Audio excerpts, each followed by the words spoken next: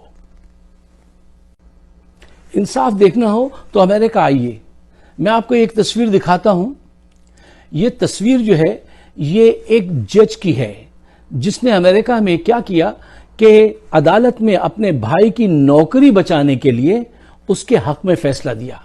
اس کے خلاف کچھ لوگوں نے جو ہے ایکشن لیا اور مقدمہ دائر کیا. وہ آئی ایوان کے اندر مقدمہ لڑنے، جرم اس پہ ثابت ہوا، وہ وہاں پہ چیخنے لگی، کہنے لگی نہیں یہ غلط ہے اور یہ ہے وہ ہے.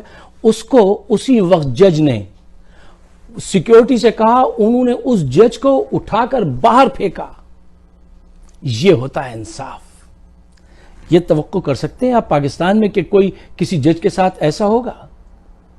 انصاف دیکھنا ہے تو امریکہ کا ایک اور کیس دیکھیے کہ ایک نوجوان کو ایک اسٹور میں دودھ اور پنیر جو ہے وہ بریڈ اور پنیر چرانے کے اقدام میں گرفتار کیا گیا. جب عدالت لگی تو عدالت نے اس سے پوچھا کہ کیا نوجوان تم نے یہ چوری کی ہے؟ اس نے کہا جی. اس نے کہا تم نے چوری کیوں کی؟ کہنے لگا مجھے ضرورت تھی. تو اس نے کہا کہ تمہارے پاس پیسے نہیں تھے؟ اس نے کہا میرے پاس پیسے نہیں تھے. جج نے کہا تم پیسے کسی سے مانگ لیتے؟ اس نے کہا مانگے، بہت لوگوں کے گھر گیا، در کٹکھٹایا، کسی نے پیسے نہیں دیے. جج نے پوچھا تم کوئی کام کرتے ہو؟ اس نے کہا ہاں میں کار واش میں کام کرتا تھا، اور جس دن میں نے چھٹی کی تو میری ماں کی طبیعت خراب تھی، اس دن کار واش والوں نے مجھے نکال دیا، میں نے چھٹی کر لی تھی. تو اس کے بعد پھر تم کسی اور سے مدد کرتے؟ اس نے کہا بہت کوشش کی، کہیں سے وہ نہیں ملے، مجھے پیسے نہیں مل سکے. تو میں گیا اسٹور میں اور میں نے اپنی ماں کے لیے یہ بریڈ اور یہ پنیر جو ہے یہ چرایا ہے. تو وہ سوچنے پہ مجبور ہو گیا جج. اور جج نے جب یہ سارا اپنی پوری کہانی سنی، اس کے بعد کیا فیصلہ کے دیا؟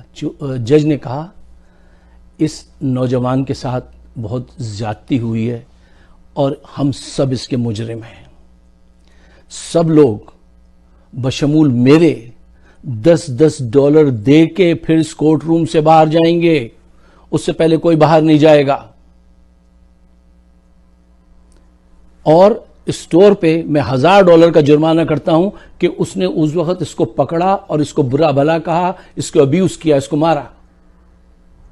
اور اگر کل تک اس نے $1000 نہیں جمع کرائے تو اس کو سیل کر دوں گا اس کے اسٹور کو. سب سے پہلے جج نے $10 نکالے، رکھے میز پہ. سارے لوگ بیٹھے ہوئے تھے جو زارو قطار رونے لگے کہ یہ انصاف ہے. اور وہ بچہ، وہ نوجوان، وہ ہچکیوں سے روتے روتے جج کی طرف دیکھتا رہا. اور جج نے جا کے اس سے کہا کہ یہ جاؤ اور کوئی کام شروع کرو. یہ ہے انصاف.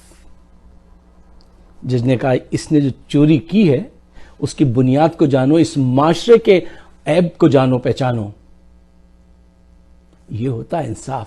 پاکستان میں ایسا انصاف اس سے دور دور بھی نہیں ہے. جبکہ تاریخ تمہاری کیا ہے؟ تاریخ تمہاری یہ ہے کہ دوسری چادر کہاں سے آئی. لیکن تم نے کبھی اس کا خیال کیا؟ نہیں کیا. آج کرتے ہو؟ نہیں کرتے ہو. صرف ان کے لیے جن کے پاس پاور ہے، جن کے پاس اقتدار ہے، ان کے لیے انصاف ہے اور غریب کے لیے ٹھوکریں. آج آپ کے وکیل بالکل بدماش لٹیرے، ججز کرپٹ، بہنگم، بدقماش، ضمیر فروش لوگ. اور کھل کے کہو تو کہتے ہیں صاحب تہذیب سیکھیے، چور کو چور نہ کہیں. خواتین و حضرات، پاکستان جس طرف جا رہا ہے، جتنا برباد کیا ہے، اس میں نمبر 1 حصہ جو ہے نا ان کا ہے، عدالتوں کا ہے. ان کے خلاف اب لوگ اٹھیں گے. اور لوگ دیکھیں الٹیمیٹلی یہ نیچر ہے کہ اب ان کا نمبر آئے گا، ان کے گھروں کو آگ لگے گی. آپ اگر میرے خیالات سے اتفاق کرتے ہیں تو اس کو شیئر ضرور کیجیے اور ان عدالتوں اور ان ججز کے خلاف ایک آواز اٹھائیے. آخر میں اقبال کے 2 اشعار سنتے جائیے. حضرت علامہ اقبال کے 2 اشعار میں اس میں تھوڑی سی چینج کر رہا ہوں. حضرت آپ کے خواب کو انہوں نے بڑی غلط تعبیر پہنا دی ہے، میں مجبور ہوں کہ تھوڑی سی چینج کر کے وہ پیش کر کے آپ سے اجازت چاہتا ہوں. کیونکہ دیکھیے آواز تو ہمیں اٹھانی چاہیے، زندہ ہی آواز اٹھاتا ہے، یہ اس کی ڈیوٹی ہوتی ہے. مردہ لوگ بیچارے کیسے آواز اٹھائیں گے؟ کمزور لوگ کیسے آواز اٹھائیں گے؟ اقبال جی کہتے تھے کہ اٹھو میں نے اس میں تھوڑی سی چینج کی ہے. اٹھو میرے ملک کے غریبوں کو جگا دو, کاخ عمرہ کے در و دیوار ہلا دو.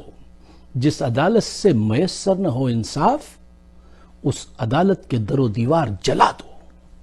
جب تک آپ کوئی بڑا ایکشن نہیں لیں گے یہ نہیں سدھریں گے. کوئی اور طریقہ ہے تو مجھے بتائیے. آپ سب کا بہت بہت شکریہ.